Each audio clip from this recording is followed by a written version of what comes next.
નમસ્કાર વિદ્યાર્થી મિત્રો, હું Bharat Hadiya Bharat scholar YouTube channel પર આપ સૌનું હાર્દિક સ્વાગત છે। વિદ્યાર્થી મિત્રો, આપણે કાલે સ્વાધ્યાય 4.1 નો પ્રશ્ન નંબર 1 જોયો। હવે આપણે પ્રશ્ન નંબર 2 જોવાનો છે। પ્રશ્ન નંબર 2 માં શું કીધું તો આપણે કુટ પ્રશ્ન આપેલા છે। હવે એમના ઉપરથી કીધેલું છે કે પરિસ્થિતિઓને આધારે આપણે દ્વિઘાત સમીકરણ સ્વરૂપે દર્શાવવાનું છે કે બરાબર। આનું આપણે હેમાં એક દર્શાવવાનું છે દ્વિઘાત સમીકરણ, બરાબર। આપણે ઉકેલ નથી શોધવાનો, માત્ર ને માત્ર આપણે દ્વિઘાત સમીકરણનું સ્વરૂપ આપણે દર્શાવવાનું છે। આપણે ખબર છે દ્વિઘાત સમીકરણનું પ્રમાણિત સ્વરૂપ શું છે, તો અત્યારે હું તમને લખી જ દઉં છું, બરાબર। તો કે ax નો વર્ગ પ્લસ bx પ્લસ c બરાબર 0, બરાબર। a નોટ ઇક્વલ ટુ 0, બરાબર। આવી રીતનું આપણે આ દ્વિઘાત સમીકરણનું શું છે, આ પ્રમાણિત સ્વરૂપ છે। આપણે આ સ્વરૂપમાં આમાંથી આપણે પ્રશ્નના આધારે આપણે આ સ્વરૂપમાં આપણે ફેરવવાનું છે। હવે જોઈએ, પહેલો પ્રશ્ન કીધો કે જમીનના એક લંબચોરસ ટુકડાનું ક્ષેત્રફળ તમને આપી દીધું છે 528 મીટર સ્ક્વેર, બરાબર। એમ કીધું તેની લંબાઈ પહોળાઈના બમણાથી 1 મીટર જેટલી વધુ છે, તો આ જમીનના ટુકડાની લંબાઈ અને પહોળાઈ શોધવી છે। આપણે શોધવાની નથી, આપણે ખાલી માત્ર સમીકરણ જ દર્શાવવાનું છે, બરાબર। તો ચાલો જોઈએ આપણે। હું એ કહું કે ધારો કે જમીનના ટુકડાની પહોળાઈ x મીટર છે, બરાબર। ધારો કે જમીનના ટુકડાની પહોળાઈ x મીટર છે, બરાબર। તેથી જમીનના ટુકડાની લંબાઈ, તેથી જમીનના ટુકડાની લંબાઈ શું કીધું, પહોળાઈના બમણાથી 1 વધારે છે, એટલે પહોળાઈ x છે તો એનો બમણો એટલે 2x પ્લસ 1 એટલી શું છે, વધારે છે, મીટર થાય, બરાબર। આ એની લંબાઈ થાય। હવે આપણે કીધું કે એનું ક્ષેત્રફળ આપી દીધેલું છે, બરાબર। તો અહીં લખું લંબચોરસનું ક્ષેત્રફળ, લંબચોરસનું ક્ષેત્રફળ બરાબર લંબાઈ ગુણ્યા પહોળાઈ, બરાબર। હવે તમને ક્ષેત્રફળ કેટલું આપ્યું તો કે 528 મીટરનો વર્ગ, બરાબર। લંબાઈ કેટલી આપી તો કે લંબાઈ આપણે અહીંયા મળી ગઈ, કેટલી મળી 2x 1, બરાબર। એ મીટરમાં જ છે, એને ગુણ્યા કેટલી છે તો કે x મીટર, પહોળાઈ પણ તમારી પાસે છે। હવે હું આનો ગુણાકાર કરી, બરાબર। તેથી 528 મીટરનો સ્ક્વેર બરાબર, હવે x નો ગુણાકાર હું આની સાથે કરીશ, બરાબર। બંને સાથે, પહેલા 2 સાથે કરીશ અને પછી કોની સાથે કરી, x સાથે, બરાબર। 1 સાથે 2 ગુણ્યા x એટલે 2x ગુણ્યા 1 કરો એટલે શું થશે, 2x નો સ્ક્વેર પ્લસ 1 ગુણ્યા x તો શું થઈ જશે, x, બરાબર। આ પ્લસ છે, બરાબર, ની પહેલી બાજુ લાવો તો માઈનસ, તેથી 2x નો સ્ક્વેર પ્લસ x માઈનસ 528 મીટરનો સ્ક્વેર, મીટરનો સ્ક્વેર બરાબર 0। હવે જો હું મીટરનો સ્ક્વેર ના લખું ને તો પણ ચાલે, બરાબર। તો આપણું ફાઇનલ લખાશે આપણે 2x નો સ્ક્વેર પ્લસ x માઈનસ 528 બરાબર 0। આ તમારું શું થઈ ગયું તો કે દ્વિઘાત સમીકરણ મળી ગયું તમને। કેવું મળી ગયું, દ્વિઘાત સમીકરણ। બસ આપણે અહીંયા સુધી જ કરવાનું છે। આની પછીનો જે સ્વાધ્યાય છે ત્યારે એનો આનો શું મેળવવાનો છે, ઉકેલ મેળવવાનો છે, બરાબર। તો આપણે સ્વાધ્યાય 4.1 માં ખાલી આપણે એનું સમીકરણ સુધી જ આપણે પહોંચવાનું છે, બરાબર। જો તમને દાખલો સરળતાથી સમજાઈ ગયો હોય તો વિડીયોને લાઈક કરી દેજો, શેર કરી દેજો અને ચેનલને સબસ્ક્રાઇબ કરી આપજો, બરાબર। હવે આપણે સેમ ટુ સેમ આપણે દાખલા નંબર 2 જોઈએ, બરાબર। દાખલા નંબર 2 માં શું કહે છે સાંભળજો કે બે ક્રમિક ધન પૂર્ણાંકોનો ગુણાકાર 306 છે, તો આપણે આ પૂર્ણાંકો શોધવાના છે। પૂર્ણાંકો નથી શોધવાનું, પણ પૂર્ણાંક શોધવા માટે જે આપણે પ્રમાણિત સ્વરૂપ જે સમીકરણ છે દ્વિઘાત, એ આપણે શોધવાનું છે।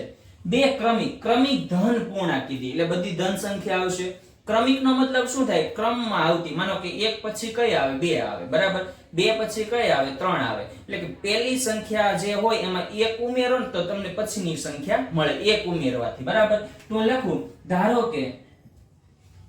ધારો કે પહેલી ક્રમિક સંખ્યા x છે, બરાબર. તેથી બીજી ક્રમિક સંખ્યા શું થશે? તો કે જે પહેલી સંખ્યા હોય એમાં તમે 1 ઉમેરો તો તમને બીજી ક્રમિક સંખ્યા મળે, બરાબર. સંખ્યા થાય. કેમ? તો કે તમને ખબર છે કે 1 પછી કઈ આવે? તો કે 2. તો પહેલામાં 1 ઉમેરો ત્યારે 2 આવે. 2 પછી કઈ આવે? તો 3. તો 2 માં 1 ઉમેરો તો 3 આવે. 3 માં 1 ઉમેરો તો 4 આવે. તો આવી રીતની આપણે શું મળે છે? ક્રમિક સંખ્યા મળે, બરાબર.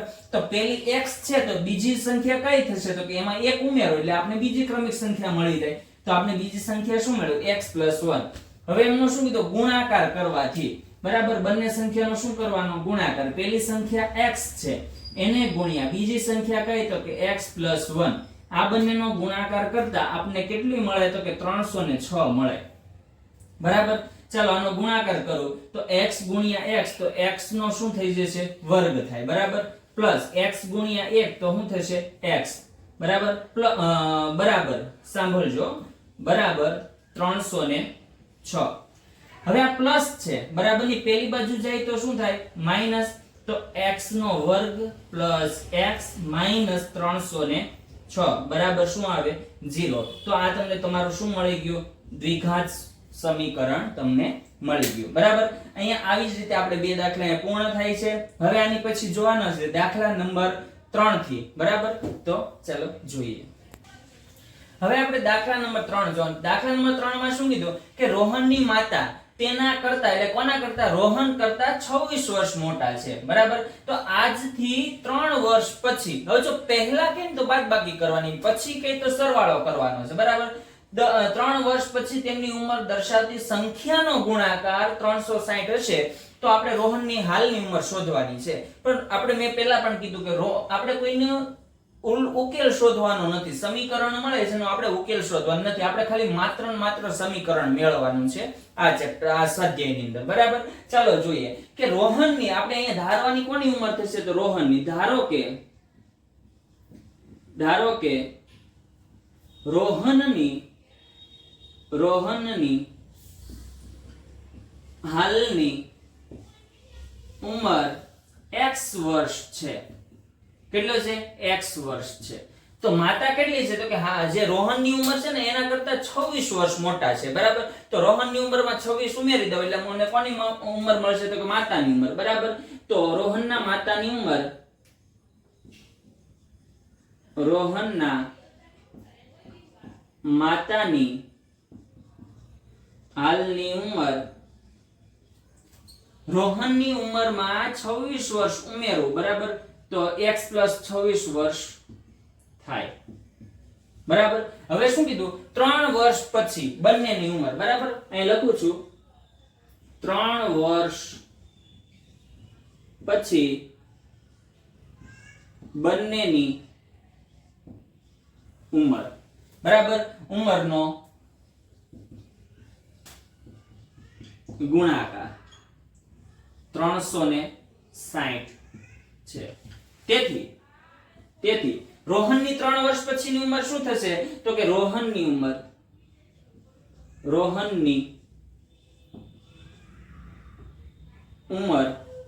બરાબર. તો જે ઉંમર છે એમાં હું 3 શું કરીશ? ઉમેરીશ, બરાબર. x + 3 વર્ષ થાય, બરાબર. અને માતાની ઉંમર, બરાબર. માતાની ઉંમર કેટલી છે? તો કે x + 26. એમાં હું 3 ઉમેરીશ તો 26 માં +3 થઈ જશે એટલે 26 ને +3 એટલે કેટલા થઈ જશે? 29. તો શું થશે?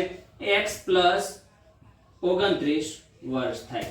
હવે આ જે બંને આવી સંખ્યા એનો ગુણાકાર 360 થાય છે તો હું એ લખું છું, ધ્યાન આપજો.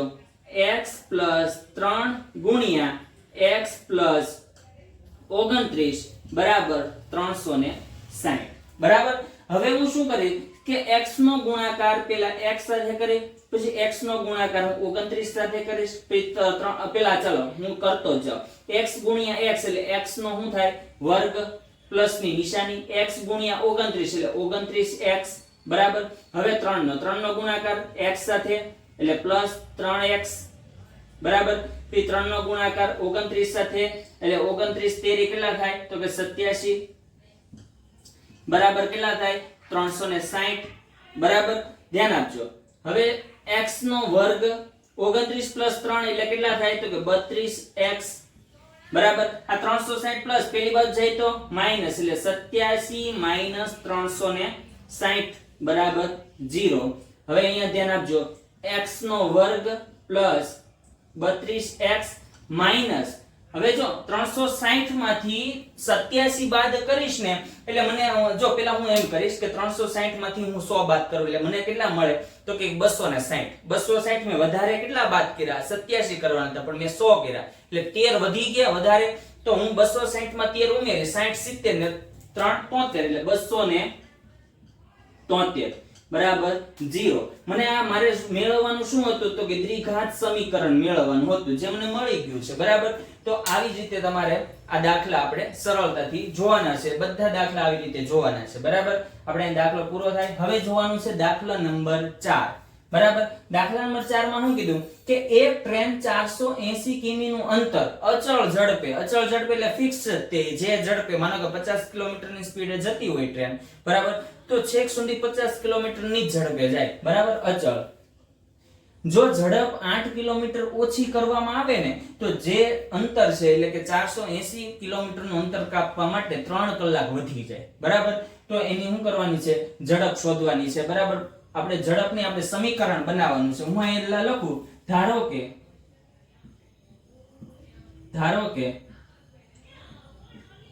ટ્રેનની ઝડપ x છે બરાબર.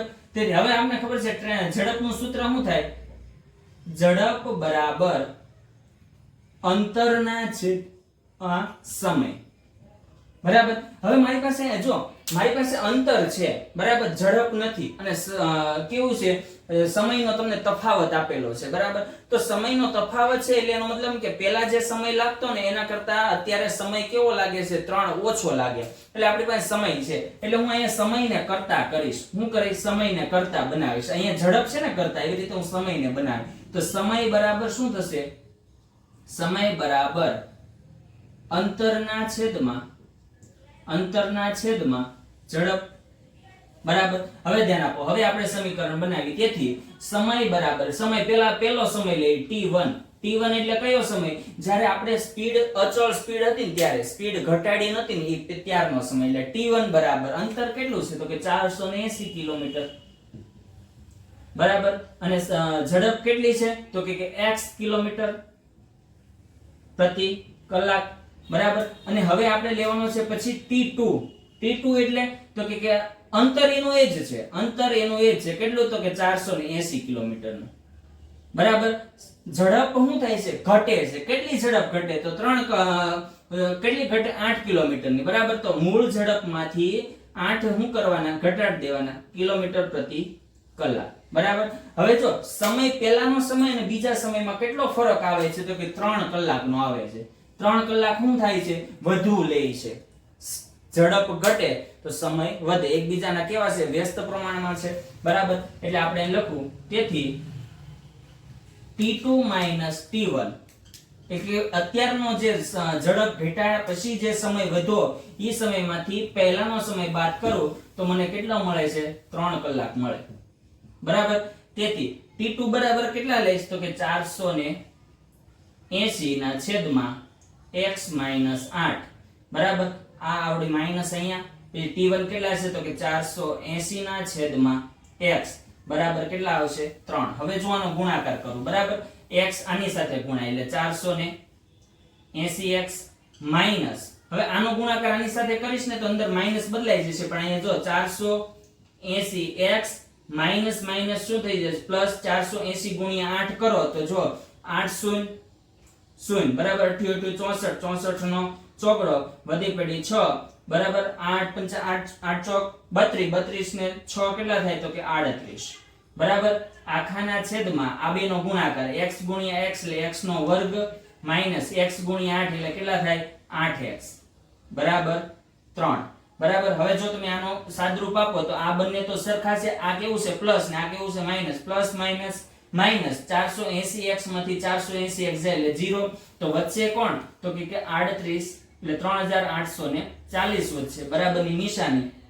હવે આ પદ આખું અહીંયા આવે 3 સાથે ગુણાય 3 સાથે ગુણો એટલે 3 ગુણ્યા x નો વર્ગ એટલે 3x નો વર્ગ માઈનસ 8 તેરીને 24x બરાબર આ પ્લસ છે બરાબરની પેલી બાજુ આવે તો માઈનસ થઈ જાય બરાબર તો ધ્યાન આપજો એટલે અહીંયા લખું છું હજી કે 3x નો વર્ગ માઈનસ 24x માઈનસ 3840 બરાબર 0 જો આખા પદમાંથી તમે જો નજર કરશો તો તમને એકામાંથી કોમન નીકળે શું નીકળે તો કે 3 સામાન્ય લ્યો 3 સામાન્ય લ્યો તો તમારું ફાઇનલ આન્સર શું આવશે તો કે x નો વર્ગ માઈનસ 8x માઈનસ 3 એકા 3 3 દુ 6 અને 3 8 એટલે 1280 બરાબર 0 આ તમારો શું આવી ગયો ફાઇનલ આન્સર આવી ગયો બરાબર આ તમારો ફાઇનલ જવાબ બરાબર અહીંયા આપણે સ્વાધ્યાય 4.1 શું થાય છે પૂર્ણ થાય છે બરાબર